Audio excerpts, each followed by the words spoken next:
Bismillahirrahmanirrahim. Assalamualaikum warahmatullahi wabarakatuh. Alhamdulillahirabbil alamin wa bihi nasta'inu ala umuri dunya waddin. Wassalatu wassalamu ala asrofil mursalin wa ala alihi wa sahbihi ajma'in wa la haula wa la quwwata illa billahil aliyyil azim.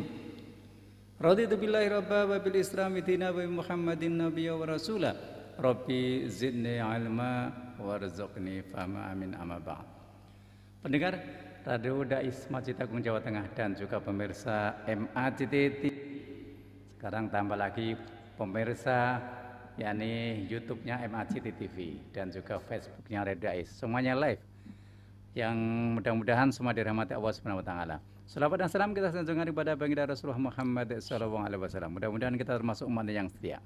Di edisi Jumat 4 September 2020 ini kita akan lanjutkan kitab Muhtarul Hadis. Hari ini kita akan berbicara tentang manusia yang paling utama.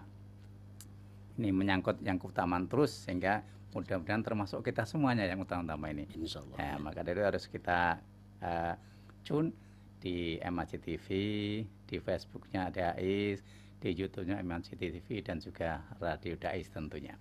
Ya, alhamdulillah pada hari ini telah hadir narasumber yang setia menemani pendengar dan pemirsa, yakni Kiai Khairul Amin Sarjana Agama Al-Hafiz. Kita sapa dulu. Assalamualaikum Kiai. Waalaikumsalam warahmatullahi wabarakatuh. Gimana kabar ini? Alhamdulillah sehat, semangat insyaallah. Mudah-mudahan pendengar pemirsa lebih semangat lagi. Sehingga jangan lupa sesi kedua pon live di 6746352. Ya, kita sekarang lanjutkan manusia yang paling utama. Baik, bismillah. Assalamualaikum warahmatullahi wabarakatuh. Waalaikumsalam. Bismillahirrahmanirrahim. Alhamdulillahirabbil alamin wa bihi nasta'inu ala umuri dunya waddin. Wassalatu wassalamu ala asyrafil anbiya'i wal mursalin sayyidina wa habibina wa syafi'ina wa qurrati a'yunina Muhammadin sallallahu alaihi wasallam wa ala alihi wa ashabihi ajma'in. Rabbi syrah li sadri wa yassir li amri wahlul 'uqdatam min lisani yafqahu qawli. Amin amma ba'd. Kaum muslimin muslimat yang dimuliakan oleh Allah Subhanahu wa taala, pecinta Radio Dais dan MACT TV dimanapun saja berada, yang berada di rumah, berada di jalan maupun masih berada di kantor atau di tempat pekerjaan untuk menyelesaikan pekerjaannya, mungkin sambil lembur dan menghibur diri dengan tolabul ilmi ya. Mudah-mudahan selalu dirahmati oleh Allah Subhanahu wa taala. Amin. Kita akan melanjutkan kajian kita di kitab Muhtarul Ahadis, yang mana kitab ini adalah hadis-hadis yang berurutan huruf hijaiyahnya. Jadi mulai dari alif, ba, ta, sa, jim sampai nanti ya. Itu hadis-hadis yang berawalan dari huruf-huruf hijaiyah yang sudah kita kenal. Kita akan masuk pada hadis yang ke-212, yaitu manusia yang paling utama. Tentunya kita sebagai manusia adalah makhluk yang memang diciptakan oleh Allah, itu stylenya itu memang paling mulia ya. Paling mulia, paling sempurna, dan Allah sampaikan dalam Al-Qur'an laqad khalaqnal insana fi ahsani taqwim. Jadi sungguh kami ciptakan manusia itu dalam sebaik-baik bentuk gitu ya. Lahiriahnya maupun batiniahnya itu semuanya lengkap. Lahiriahnya itu paling bagus, paling ganteng, paling ayu dibanding dengan makhluk yang lain. Juga secara batiniah manusia diberikan akal, diberikan nafsu, diberikan rasa ya. Dari satu hati ada 1000 rasa. Ya mungkin termasuk rasa stroberi juga mungkin. Rasa coklat, rasa kadang seneng, kadang susah, kadang bahagia banget, kadang sedih ya. Kadang pede, kadang galau, itu semua adalah fitrah manusia. Tentunya jin dan manusia diciptakan oleh Allah, dua-duanya adalah untuk semata-mata mengabdi, menghambakan diri, menyembah kepada Allah Subhanahu wa taala. Wa ma khalaqtul jinna wal insa illa liya'budun. Karena Allah ciptakan manusia itu, fitrahnya itu adalah harmonis, romantis, dari kalimat anas. Maka bagaimana supaya manusia itu berlomba-lomba dari jenis yang sama ya, dari asal yang sama, bahan yang sama, dominannya itu adalah tanah walaupun ada tercampur dengan air ya, tapi dominannya itu manusia diciptakan dari tanah, kan seperti itu. Yang diperintahkan oleh Allah itu adalah bagaimana liyabluwakum ayyukum ahsanu amala, supaya kita itu berlomba-lomba mana yang paling baik amal kita di antara yang lain ya. Jadi hidup ini sebetulnya fastabiqul khairat, berlomba-lomba dalam kebaikan, bagaimana mengumpulkan amal itu yang terbaik, bukan hanya yang terbanyak ya. Jadi bukan hanya kuantitas tapi mengejar kualitas. Oleh karena itu Rasulullah itu dalam kesempatan riwayat yang lain itu juga banyak mengedepankan tentang bagaimana supaya menjadi manusia itu yang paling utama ya. Setiap Rasulullah ditanya oleh sahabat, maka selalu jawabannya itu bisa berbeda-beda ya, tergantung yang tanya siapa. Kalau yang tanya itu orang yang malas-malas sholat Pak Kano ya, ayul a'mali afdalu ya Rasulullah, apa amal yang paling utama ya Rasulullah? Maka Rasulullah akan mengatakan as-sholatu ala waktiha, sholat tepat pada waktunya, supaya dia itu ada giroh, semangat untuk sholat tepat pada waktunya. Jadi kalau yang bertanya itu adalah anak muda, maka bagaimana Rasulullah supaya memberikan semangat untuk bekerja, untuk menjadi pemuda yang produktif kan, seperti itu. Kalau yang bertanya orang tua, maka arahnya itu adalah urusan akhirat ya, seperti itu. Ini pun juga demikian di dalam kitab Muhtarul Ahadits, hadis yang ke-212, Rasulullah SAW menyampaikan afdhalun nasi mu'minun yujahidu fi sabilillah binafsihi wa malihi, thumma mu'minun fi sya'bin minas syi'ab yattaqillaha wa yada'un nasa min syarrihi, rawahul Bukhari an Su'aib ya, an Sa'id ya. Manusia yang paling utama adalah orang mukmin yang berjihad di jalan Allah dengan jiwa dan harta bendanya. Yang pertama, manusia yang paling mulia, yang paling utama, yang pertama itu mukmin terlebih dahulu. Jadi walaupun ada kriteria orang yang bersosial atau dermawan, tapi kalau tidak mukmin ya termasuk bukan kategori yang mulia. Jadi yang pertama mukmin yang berjihad di jalan Allah dengan jiwa dan harta bendanya. Jadi mukmin yang mau berjihad di jalan Allah dengan jiwa dan hartanya. Kalau di dalam Al-Quran kan sebetulnya ada pilihannya, hal adullukum ala tijaratin tungjikum min adzabin alim. Jadi Allah itu memberikan perdagangan. Kamu mau ndak, hei orang-orang mukmin, aku beri perniagaan yang kamu kalau mau menjalankan perniagaan ini, kamu akan selamat dari siksa api neraka ya. Yang pertama itu watujahiduna fi sabilillahi bi amwalikum wa anfusikum. Ini sinkron sekali dengan apa yang difirmankan Allah di dalam Al-Quran dengan hadis ini, bahwa mukmin yang sejati itu sebetulnya yang mau berjihad fisabilillah dengan jiwa dan harta bendanya. Nah, bagaimana mensikapi jihad ini? Tentunya yang pertama, jihad yang sebenarnya memang arahnya itu dalam peperangan ya. Misalnya ada negara yang memang di situ sedang dalam keadaan perang gitu ya, maka jihad yang dimaksud di sini adalah jihad sebagaimana di zaman Rasulullah SAW menghunuskan pedang. Kalau sekarang mungkin pakai tembakan, pakai bom ya, pakai pokoknya istilahnya senjata dengan sesungguhnya, jihad perang dengan sesungguhnya. Akan tetapi kalau di negara yang aman seperti Indonesia ini, maka jihad yang dimaksud di sini bukan mencari goro-goro ben iso perang, bukan ya.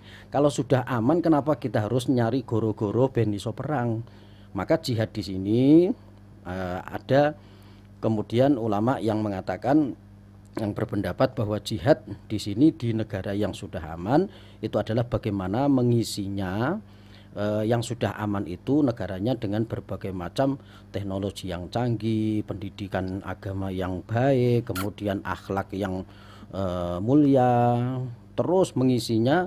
Apalagi Indonesia ini sudah merdeka 75 tahun ya, bagaimana supaya 75 tahun yang sudah diwariskan oleh para leluhur kita itu kita isi dengan hal-hal positif yang nanti generasi penerus ini akan meneruskan kita orang-orang tua ini lebih baik dari sebelumnya. Nah ini jihad ya, artinya jihad itu sebetulnya kan memang bersungguh-sungguh ya. Jadi bersungguh-sungguh dalam apa ya, dalam segala hal. Bagi para pelajar, santri itu ya bersungguh-sungguh dalam belajar, mahasiswa bersungguh-sungguh dalam belajar ya. Kemudian jihadnya seorang suami ya bagaimana supaya menghidupi anak dan istrinya. Jihadnya seorang ibu melayani suaminya, menjaga anak-anaknya, harta bendanya. Kemudian jihadnya seorang anak bagaimana bisa mikul dhuwur mendem jero ya. Mikul dhuwur itu menjaga kewibawaan orang tua, mendem jero yo njogo wibawane, jangan sampai kita njlentreke keaiban-keaiban dari keluarga kita. Itu namanya mikul dhuwur mendem jero. Kemudian jihadnya Pak RT misalnya menjaga warganya jangan sampai berantakan, jangan sampai pada berantem gitu ya, aman, ketentraman, masih banyak lagi yang lain. Sampai kepada jihadnya para pemimpin-pemimpin kita, termasuk pemimpin negara kita, juga pemimpin organisasi-organisasi kita, semua dituntut untuk berjihad karena Allah. Dengan apa? Dengan jiwa dan hartanya. Dengan jiwa dan hartanya itu artinya ketika misalnya kita membela negara, ketika negara kita itu di ora-are, diacak-acak, kemudian diinjak-injak kewibawaannya, kita harus rela untuk membela. Istilahnya sekarang adalah NKRI, harga mati. Ya, walaupun kalimat ini kemudian disalahgunakan oleh penjual bendera Pak Karno. Itu pas Agustus kemarin itu ada ibu-ibu menjual bendera itu lebih mahal dari yang lain. Ketika ditanya, "Bu, kok mahal banget, wong di sana saja enggak segitu." "Maaf, NKRI harga mati," gitu katanya. Artinya nek ngenyang gendera kuwi aja mbok nyang wong ki wis harga mati gitu ya. Nah itu sebetulnya guyonan tapi nek diterus-teruske dadi tenanan. Artinya setiap kita sebagai seorang mukmin itu mempunyai kewajiban untuk berjihad ya. Seorang kiai pun juga bagaimana supaya berjihad menyelamatkan santri-santrinya, jangan sampai terperosok ke pendapat-pendapat atau istilahnya aliran-aliran yang sesat, misalnya seperti itu. Pondok pesantren dijaga dengan berpedoman Ahlus Sunnah wal Jamaah, jangan sampai terperangkap dengan akidah-akidah atau semacam kelompok-kelompok radikal misalnya seperti itu. Nah, semua ada tugas untuk berjihad fisabilillah dengan jiwa dan hartanya. Hartanya itu artinya orang berjihad itu juga dibutuhkan pendanaan, biaya. Kalau tidak ada biaya, akhirnya biayaan. Seorang yang kaya Pak Karno melihat masjid kok ngelentrur dadi-dadi, maka dia punya kewajiban untuk jihad dengan cara dia mengeluarkan hartanya untuk bagaimana masjidnya lebih baik dari sebelumnya. Ojo ngantek omahe luwih apik ketimbang masjid. Nah, dia punya kewajiban, harus ada panggilan seperti itu.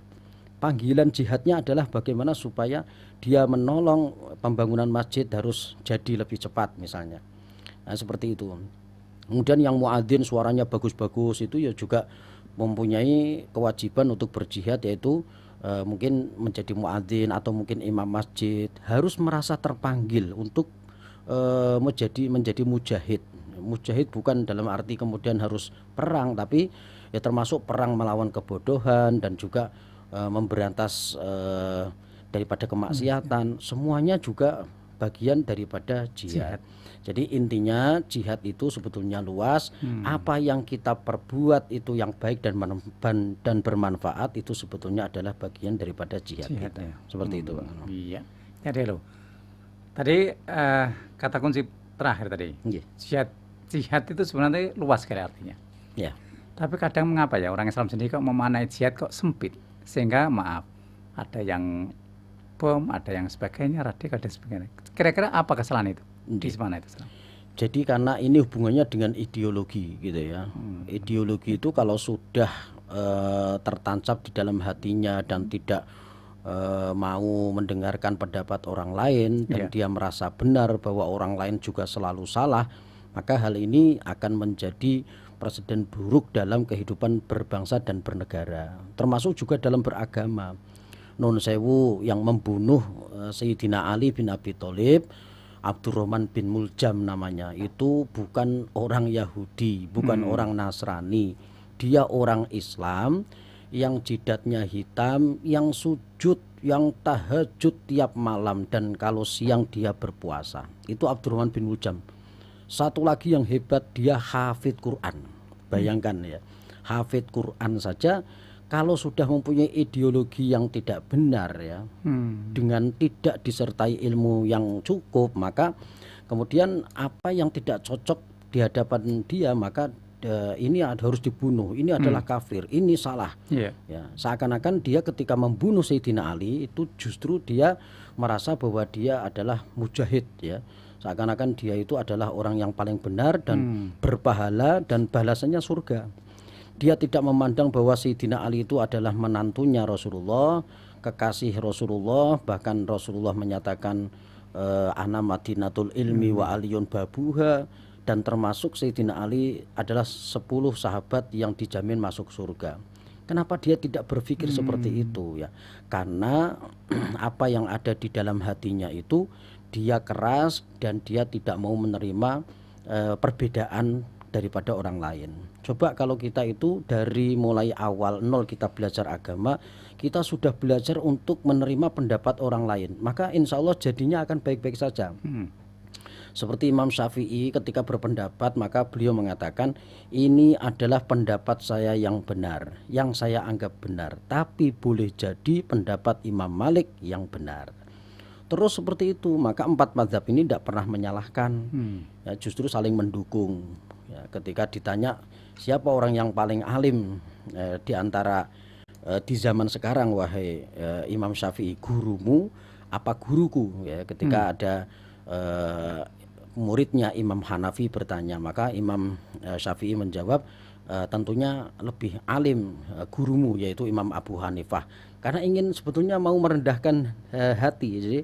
Jadi bukan karena gurunya kemudian diangkat-angkat, dipuja-puja, tidak, tapi untuk menghormati lawan bicaranya, bahwa Imam Abu Hanifah atau Imam Hanafi lebih alim daripada Imam Malik.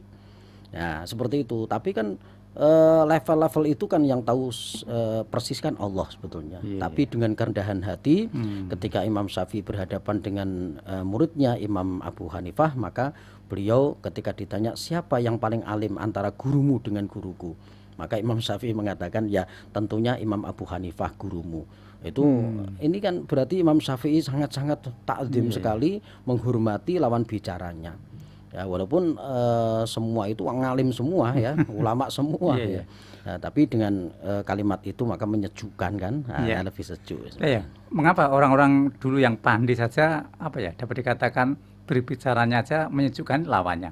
Tapi sekarang kok banyak dapat dikatakan memiliki pendapat sumbu pendek lah. Jadi apa sedikit kira-kira kurang srek, kurang sesuai, itu langsung ini agama kita salah atau gimana berarti? Ya, sumbu pendek dan pentol korek. Pentol korek kan pendek itu ya. Jadi mudah tersulut, mudah terbakar ya. Ya karena begini, biasanya orang itu sudah terdidik dari kecil itu dari orang tua dan guru yang salah gitu ya. Orang tuanya mungkin juga seagama tapi pendidikannya yang salah. Ketika kita menyekolahkan di sekolah yang salah, dalam tanda kutip ya, menurut pendapat kita. Jadi gurunya juga akhirnya juga berpengaruh. Kenapa anak seusia 12 tahun kemudian dikasih rangsel, dikasih bom di dalamnya, kemudian diiming-imingi kamu lari ke sana nanti kamu akan ledakkan bom ini dan kamu nanti akan masuk surga.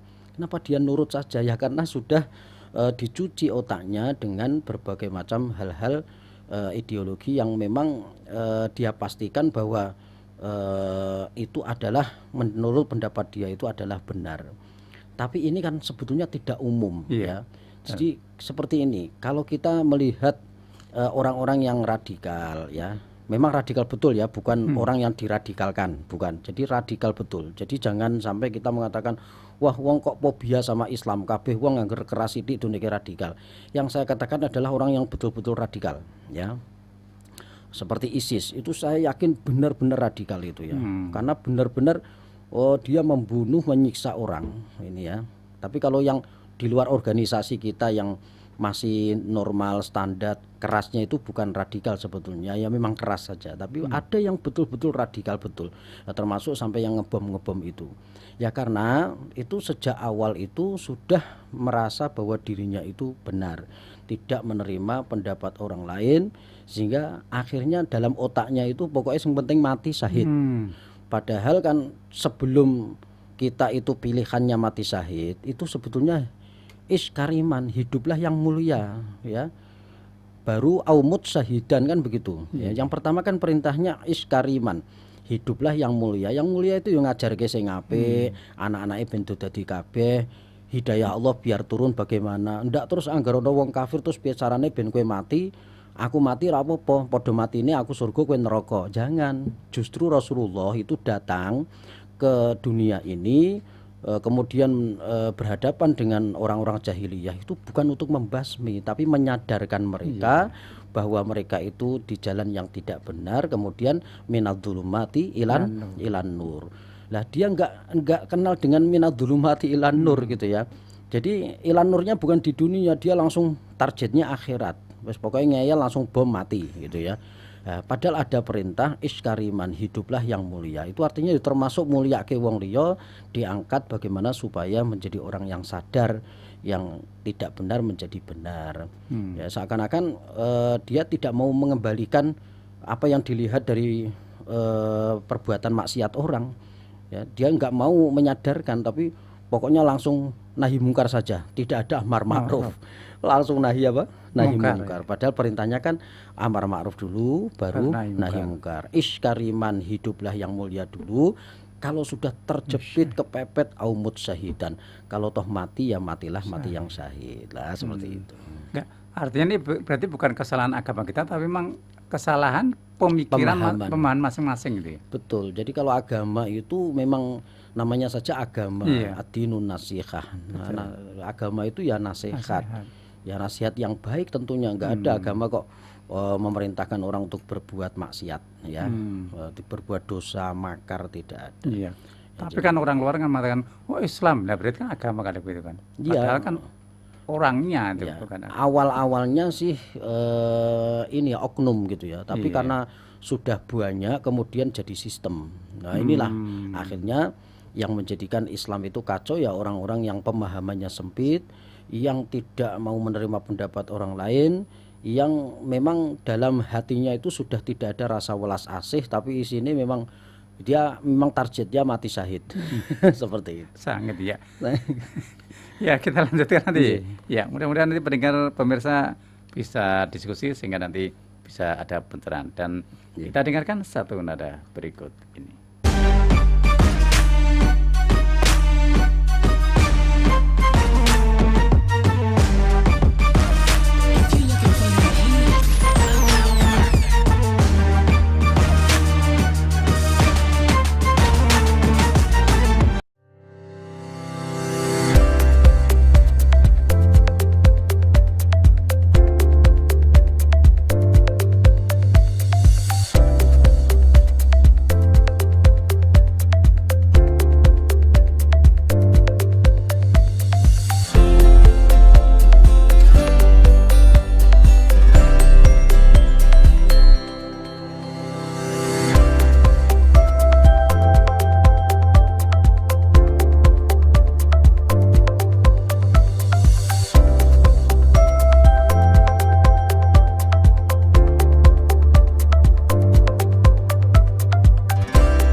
Alhamdulillah kita kembali di 107,9 MHz dan juga MAJT TV serta Facebooknya Radio Dais dan juga untuk langsung bisa ditonton di YouTube-nya MAJT TV. Ya, sekarang waktunya pendengar pemirsa monggo yang mau interaktif kita beri kesempatan dulu yang 6746352. Monggo kita beri kesempatan yang interaktif dulu 6746352. Ya. Tadi kita berbicara tentang manusia yang paling utama. Kita sudah utama. Tapi kadang-kadang kita sendiri yang tidak menjadikan utama. Monggo 6746352. Ya, kalau belum ada kita baca dulu SMS dari Pak Sumanto Peterongan. Assalamualaikum Yai. Waalaikumsalam warahmatullahi. Beda. Apa bedanya takdir qadar dan qadar? Karena saya belum paham, wassalam. Jadi qadha dan qadar ini satu rangkaian ya. Qadri khairihi wa syarrihi minallah, kan seperti itu. Jadi awal-awalnya Allah itu menciptakan manusia ketika 4 bulan di dalam kehamilan ibu ya, dalam rahimnya ibu 4 bulan atau 120 hari itu Allah tentukan qadha-nya ya. Apa yang menjadi keputusan Allah itu sudah tertulis di Lauhil Mahfud ya. Mulai dari yang pertama jodohnya, kemudian rizkinya, kemudian sampai wafatnya, dan juga termasuk apa saja yang akan dilakukan oleh orang itu sudah tertulis semua di Lauhil Mahfud. Nah, termasuk dulu ada kisah tentang Nabi Adam itu yang diwelehke sama Nabi Musa gitu ya, tentang kenapa Nabi Adam dulu makan buah khuldi gitu ya. Jadi kalau engkau tidak makan kan tentunya anak putumu itu di surga gitu ya. Ya, tapi Nabi Adam itu kemudian menjawab, duluan mana antara ketetapan Allah, qadha-nya Allah di Lauhil Mahfud dengan yang aku lakukan. Ya tentunya duluan qadha-nya Allah. Nah, kalau sudah duluan ketetapan Allah ya nyalah kene kono mbek Gusti Allah ra aja mbek aku gitu ya. Nah, ini artinya yang tidak bisa dirubah. Jadi ketetapan Allah yang memang di level akhirnya itu sudah tertulis. Nah, sedangkan takdir itu kemudian nanti bisa merubah apa yang sudah ditetapkan oleh Allah dengan takdir yang sesuai dengan usaha manusia. Jadi misalnya kok dia itu sebetulnya itu ditakdirkan oleh Allah sebetulnya rizkinya hanya 1 tahun gitu ya, kaya hanya 1 tahun, tapi dengan dia itu kemudian melakukan suatu kebaikan maka kemudian Allah bisa merubah itu dengan ketetapan yang baru gitu ya. Itu namanya takdir. Jadi seperti ini, di zaman Nabi Musa itu ada orang itu yang miskin sekali ya. Suami istri ini mengadukan kemiskinannya kepada Nabi Musa. Ya Musa, orang lain kaya, saya kenapa miskin? Kami ini juga ingin kaya seperti orang-orang. Ya, terus gimana? Ya, tolong doakan saya ini menjadi orang yang kaya. Maka Nabi Musa berdoa, ya, nggak marah, nggak apa, malah justru mendukung. Ya sudah, saya doakan mudah-mudahan engkau diberikan kekayaan oleh Allah. Terserah, kalau Allah mau memberikan kekayaan ya syukur, kalau enggak ya kamu jangan nesu, jangan marah gitu. Akhirnya didoakan sama Nabi Musa. Ketika didoakan oleh Nabi Musa ternyata diijabah sama Allah. Wahai Musa, katakan sama dia bahwa aku akan menjadikan dia kaya tapi hanya tempo 1 tahun. Iya, dalam tempo satu tahun. Setelah 1 tahun dia nanti akan menjadi melarat lagi, miskin lagi. Karena memang aku menetapkan dia itu kaya hanya 1 tahun. Maka kemudian disampaikan ini kepada Nabi Musa, oleh Nabi Musa kepada 2 orang ini suami istri yang miskin itu tadi. Ya. Disampaikan bahwa kamu akan kaya tapi hanya 1 tahun. Ya. Kata suami istri tadi, ya sudah enggak apa-apa, yang penting pernah kaya. Terus daripada orak belas gitu ya. Ya sudah, akhirnya diterima. Ya. Menerimanya ini juga termasuk adalah karunia. Ya. Artinya dia bersyukur kepada Allah ya, walaupun 1 tahun, ya Allah enggak apa-apa, saya nikmati 1 tahun itu. Yang penting pernah merasakan kaya itu kayak apa itu ya. Nah, akhirnya 1 tahun mau berlangsung ya, dari bulan pertama dia masih kaya, kedua, ketiga kaya. Sekitar setengah tahun berlalu itu istrinya itu menyampaikan kepada suaminya, wahai suamiku, ini sudah setengah tahun, nanti akan masuk pada tahun berikutnya 6 bulan lagi kita akan jatuh miskin. Nah, terus bagaimana? Maka istri tadi mengatakan, bagaimana kalau harta kita sekarang ini, kita kan sudah kaya, ya sudah kita berikan saja sama orang, ya entoh diberikan atau tidak, dikasihkan orang atau tidak, kekayaan kita juga tetap habis nanti, tetap 1 tahun kan. Ya sudah, daripada kita buat foya-foya, kita berikan saja harta kita kepada orang lain. Setiap ada orang lewat Pak Kano dikasih duit, setiap ada orang lewat dikasih makan, setiap dia itu berbagi setiap hari, entek rapopo, karena memang sudah tahu suatu saat akan miskin lagi, podo-podo engko bakal miskin lagi, ya sudah kasihkan saja ke orang. Dua-duanya sudah ikhlas Pak Kano. Tahu-tahu setelah 1 tahun dia itu tidak jadi miskin. Terus sampai dia tuh lupa, sama hitungannya itu lupa. Oh tambah sugih, lali tanggal, lali tahun gitu. Sampai kemudian bertahun-tahun Nabi Musa ya senyum saja. Maka ketika ditanyakan oleh Nabi Musa, karena dia sudah ingat, ya wahai Nabi Musa, kenapa ini sudah 1 tahun lebih, bertahun-tahun bahkan kami semakin kaya, kenapa enggak jatuh miskin lagi? Katanya 1 tahun. Ketika ditanyakan kepada Allah, maka Allah menjawab, wahai Musa, sesungguhnya aku berikan dia kodokku, ketetapanku sebetulnya hanya 1 tahun dia menjadi orang kaya. Saya berikan rizki dia 1 pintu rizki, tapi ternyata dia dalam perjalanan, ketika dia bagikan rizki itu kepada orang lain, kepada makhlukku, dan makhlukku berdoa untuknya, maka orang-orang itu yang diberikan harta oleh orang tersebut, dengan doanya, maka mereka membuka rizki dengan pintu-pintu yang banyak, sehingga akhirnya dia bertambah kaya dari doa orang-orang yang diberikan tadi. Jadi pintu-pintu ini diciptakan oleh lantaran dari orang yang diberikan sedekah itu tadi. Wah luar biasa. Jadi akhirnya nggak jadi miskin dia.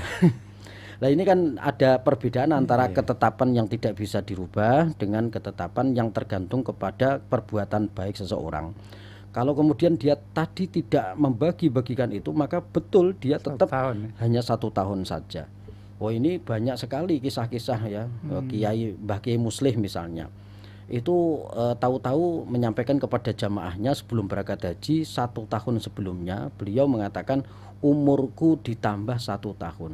Itu ada di ini ya, biografi Mbah Kiai Muslih yang sekarang sudah terbit. Monggo yang mau beli di Pondok Pesantren Futuhiyah, saya tidak maklaran, hanya silahkan saja melantarkan kebaikan. Kalau mau beli bukunya biografi Mbah Kiai Muslih bin Abdurrahman Meranggen, harganya 100.000, itu sudah beredar, dan silahkan beli di Pondok Pesantren Futuhiyah, di Gus Wafa juga bisa itu ya, langsung di pondok kantornya juga bisa. Itu beliau di dalam biografi itu, di dalam buku itu diceritakan beliau sudah sakit-sakitan kemudian sehat kembali. Beliau mengatakan umurku ditambah 1 tahun lagi.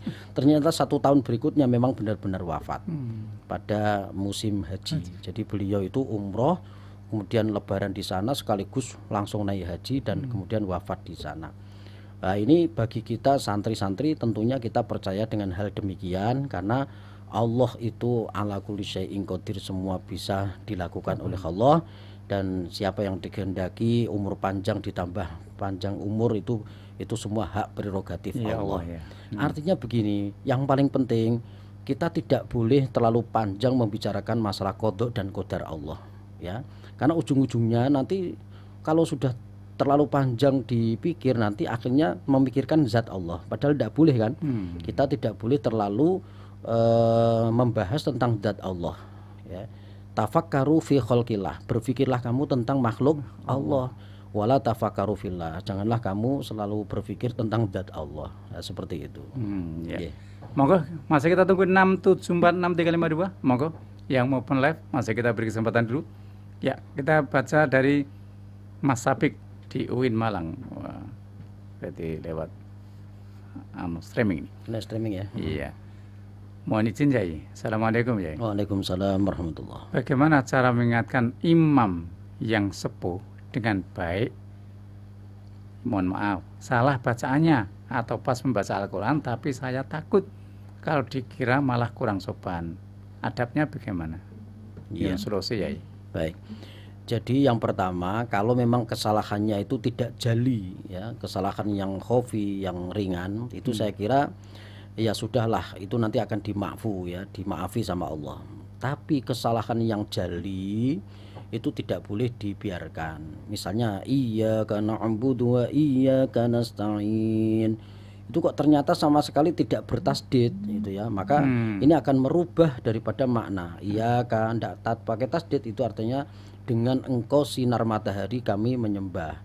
Dan dengan engkau sinar matahari kami meminta pertolongan, kan syirik gitu ya. Nah, tapi kalau masih dalam kategori kurang ainnya, kurang jeru misalnya, shotnya kurang mencucu misalnya, itu saya kira karena lidah orang tua, bibir orang tua sudah tidak sama dengan kita yang muda, ya sudah kita maklumi dan Allah itu akan memberikan maafu. Kalau dengan jalan kita mengingatkan kemudian menjadi prahara, kan ada ya yang kemudian mutung dan sebagainya, itu tergantung kita. Jadi kalau memang ternyata orang itu bisa menerima kritikan, kita sampaikan apa adanya. Tapi kalau tidak bisa menerima kritikan dan selalu memang sering ribut ya dalam masalah seperti itu ada dua opsi. Opsi yang pertama, kalau memang salahnya jali, ya sudah kita rembuk dengan pengurus. Bagaimana supaya ada badal imam. Jadi yang pertama jangan langsung diganti, ya, cari badal. Badal itu berarti pengganti sementara, tidak hanya langsung total. Ya, misalnya kok biasanya 5 waktu, ya sudah nanti dijadwal maghrib isya, misalnya ini yang muda, kemudian subuh baik, misalnya seperti itu. Nah, seperti itu bisa dibadali dari mulai sedikit-sedikit ya, misalnya 5 waktu diambil 2 waktu atau 3 waktu.